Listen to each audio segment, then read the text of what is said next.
impressionante, né? Tudo que da maneira como você contou, como você vem lidando e enfim, é uma montanha-russa, né, João?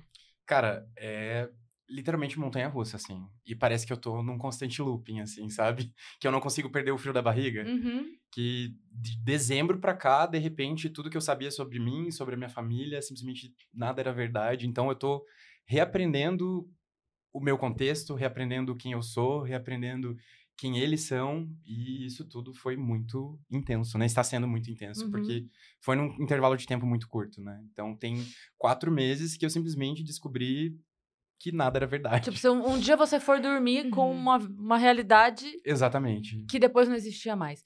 Conta pra gente como é que foi que isso começou, onde teve Cris, começou porque dezembro eu entrei de férias e eu falei assim, cara, agora que eu tô com um pouquinho mais de tempo, eu vou aproveitar para poder ir atrás de uns documentos que estavam faltando para eu fazer para eu mandar para uma cidadania portuguesa. Tá. Eu fiquei de separar todos esses documentos para fazer para todo o resto da família, né?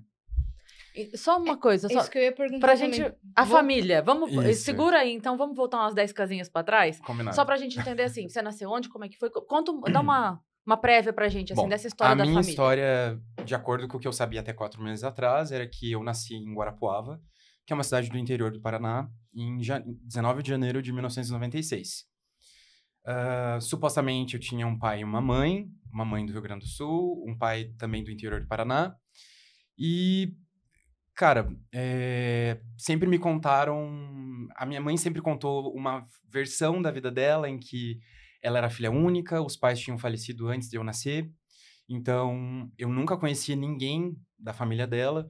Ela nunca falou muito Então da ela seria família filha dela. única e órfã, Assim, né? não sei se a palavra órfã É. é o certo, Os porque pais tinham Falecido. falecido. inteira ela já era adulta quando ela perdeu os pais, né? Sim, mas aí você não teria, então, avós, tios, primos, nada, porque Nunca tive não tinha contato porque vínculo. os que existiam não estavam mais vivos, né? Tá. E essa foi a história inicial. Da família do meu pai, eu conheci os meus avós, meu pai só tem uma irmã, então a família era pequena e eu conhecia essas pessoas e a princípio estava tudo bem. Uhum. Da família da minha mãe, sempre houve uma curiosidade muito grande da minha parte, justamente porque, como eu não conhecia, eu gostaria de saber mais. E eu nunca tive muitas respostas em relação a isso, assim. As respostas que ela me davam sempre eram muito curtas e grossas, assim. Eles já morreram, eu não quero falar disso. Deixa isso pra sabe? lá. Deixa isso pra lá. É É. basicamente isso. E assim. aí você respeita, porque pode ser uma dor que a pessoa não tá conseguindo falar, É né? porque como eu não sabia qual era o motivo daquilo, E assim, e também tem aquela coisa. Ela, pra mim, ela era minha mãe, então eu não teria motivos pra duvidar dela disso, em Uhum. específico. Não tô dizendo que foi uma baita mãe, que eu tive muitas... Assim, que ela atuou como mãe na minha vida, porque nunca foi, né? Eu comentei isso até nos vídeos, não foi o enfoque que eu dei aos vídeos, mas, cara, durante a minha infância foi bem complicado. Só contextualizando, eu acredito que a minha mãe tem um transtorno de personalidade narcisista, então Uhum. sempre foi muito difícil o relacionamento, não só com a minha mãe, com meu pai também. Passei por muita coisa que eu não deveria ter passado durante a infância. Como que era a relação de vocês? Aproveita que a gente tá com tempo. Com Você tempo. pode contar com calma o que você quiser contar. Cara, com a minha mãe sempre precisou ser o foco de tudo, sabe? Então, assim, ela era uma estrela. Ela é uma estrela e ela acredita muito nisso, sabe? Então, por exemplo, cara, toda vez que eu falo sobre isso, eu me lembro de uma corrente no Facebook muito antiga, que era a corrente dos irmãos. E daí falava assim, daí tinham várias perguntas, e uma das perguntas eram, quem é o favorito da mãe? E quando eu fui responder essa pergunta, aí eu respondi, cara, ninguém. A favorita da minha mãe é ela mesma. E daí, cara, quando eu respondi isso no Facebook, uma galera comentava embaixo, meu Deus, é verdade, é assim mesmo, nossa, ela é assim, entendeu? Entendi. Então, assim, o De foco amigos sempre... seus. De amigos meus. E de pessoas que conviviam com ela também, assim. Os meus amigos que sempre estavam na minha casa viam o contexto em que eu estava inserido muitas Entendi. vezes. Coisas que fora da casa as pessoas não viam. Ou pessoas que conviviam por muito pouco tempo lá dentro de casa, Uhum. né?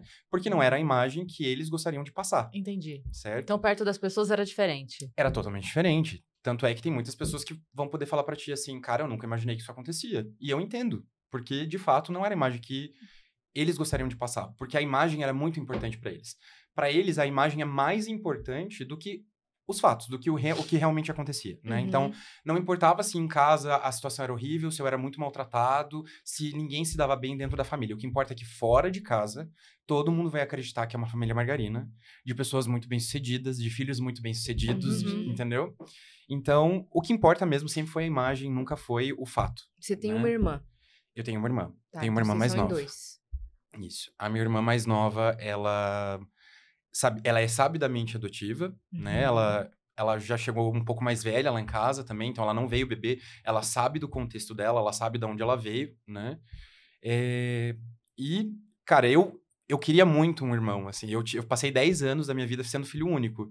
E era muito difícil ser filho único, porque eu tinha que aguentar com tudo que acontecia ali dentro daquela casa sozinho. Então, cara, eu implorava um irmão, né? Eu queria muito um irmão. Eu até comentei que eu realmente acredito que um dos motivos deles terem adotado foi de tanto me incomodar. Eu realmente acredito nisso.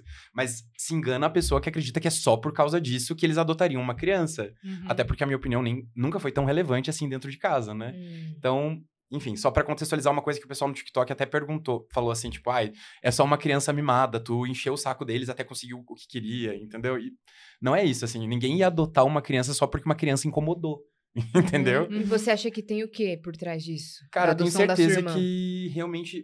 É porque, assim, tudo que foi feito na minha família foi... Pode encostar. Opa, perdão. Leva. Não, pode encostar. Leva ele. Tudo que foi feito na minha família, em geral, foi feito pra demonstrar uma imagem também, tá? Então, por exemplo,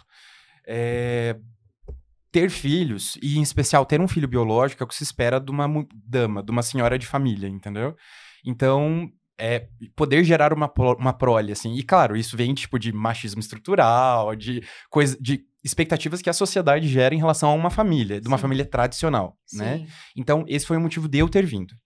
Da minha irmã ter vindo, foi porque eles também puderam passar uma imagem de que eles eram benfeitores, né? Então, assim... Gente, pra vocês terem uma ideia, no aniversário de 15 anos da minha irmã, teve um teatro, né, que contou a história da minha irmã, de como ela foi adotada, mas o teatro era um monólogo. A única personagem era minha mãe. Não Ou seja, no aniversário de 15 anos da minha irmã, a estrela foi ela. Tipo assim, ninguém deixou a minha irmã brilhar. Quem brilhou ali foi a minha mãe, que era a grande benfeitora, que fez uma grande boa ação ao adotar uma criança que precisava, entende? Então, não foi só porque eu pedi uma irmã. Óbvio que também teve isso considerado. Eu realmente acredito nisso. E que bom que teve, né? Pra mim. Porque foi uma coisa que realmente fez muita diferença na minha vida.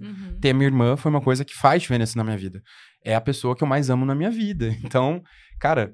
E depois que ela chegou lá em casa, também comentei isso, houve um peso muito grande de mim pra mim mesmo, de proteger ela no sentido de que eu não queria que ela passasse pelas mesmas coisas que eu tive que passar durante a infância.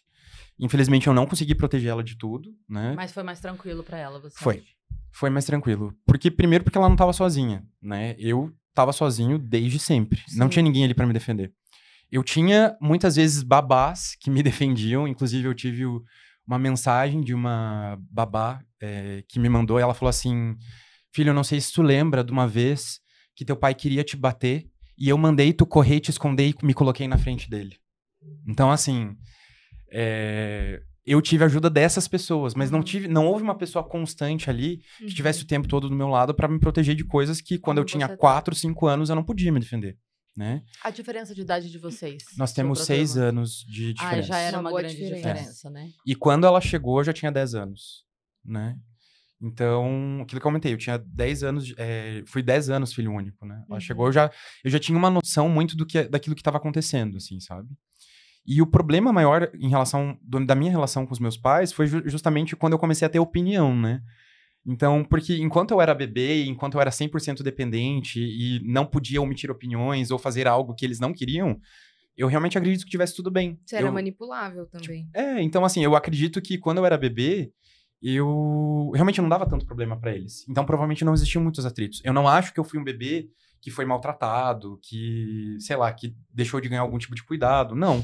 O problema realmente começou a acontecer quando eu tinha lá meus 4, 5 anos, que foi quando eu comecei a ter opinião própria. Foi quando eu comecei a falar, eu não gosto disso ou eu gosto daquilo, entendeu? E, enfim, o resto foi história. Qual que era a condição financeira, assim, da sua família? O que seus pais faziam de profissão? A família não era absurdamente abastada, mas era uma família que tinha uma condição de renda muito boa, né? O meu pai é médico, a minha mãe, na época, era assistente social, né? Depois ela acabou cursando psicologia também. Mas é uma família que eu nunca passei nenhum tipo de dificuldade, assim, nunca. E, inclusive, falei isso no TikTok, eu faço questão de repetir para quem seja necessário, que eu tenho noção de que eu nunca tive que passar por 1/5 dos sufocos que muita gente no Brasil e no mundo precisa passar, porque eu tenho noção que eu tenho privilégios que muitas pessoas não têm. Sim. Então, assim, eu estudei em colégio particular a minha vida inteira, eu fiz uma faculdade particular, né? Então, eu pra sempre vou ser grato a eles por causa disso. Eu não tô... Em nenhum momento eu tô desdenhando isso, tá?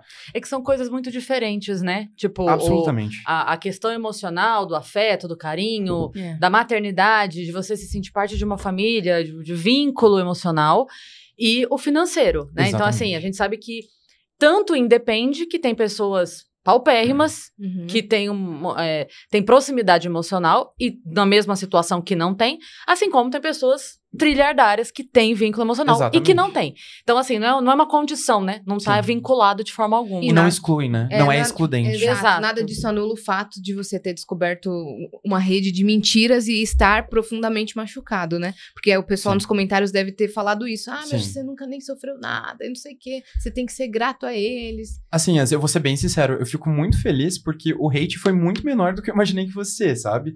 De todos os comentários que eu recebo, e são muitos, muitos mesmo, sei lá, 2% no máximo deve ser de hate, de pessoas que acabou até empatizando mais com os meus pais do que comigo.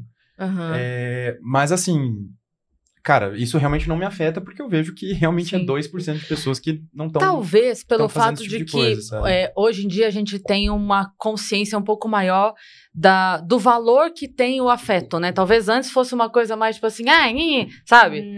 A escola tá paga aí, cala a boca, sabe?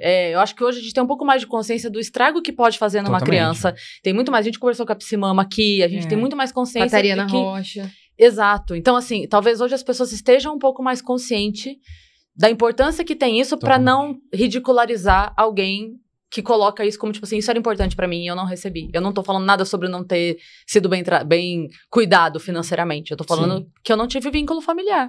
E, cara, vou ser bem sincero, eu tenho muito pra mim que eu acho que é obrigação dos pais proverem, né? Claro. E claro que o pai vai prover baseado naquilo que ele pode prover. Tem que ser proporcional ao que ele pode oferecer pro filho. Mas se ele pode oferecer ao filho, eu acredito de verdade que esse seja o mínimo. Sim, que você não deva nada e depois. Exatamente, assim, é aquilo que eu falo. Sou grato? Eu sou grato. Eu sei que eu não teria chegado aqui e...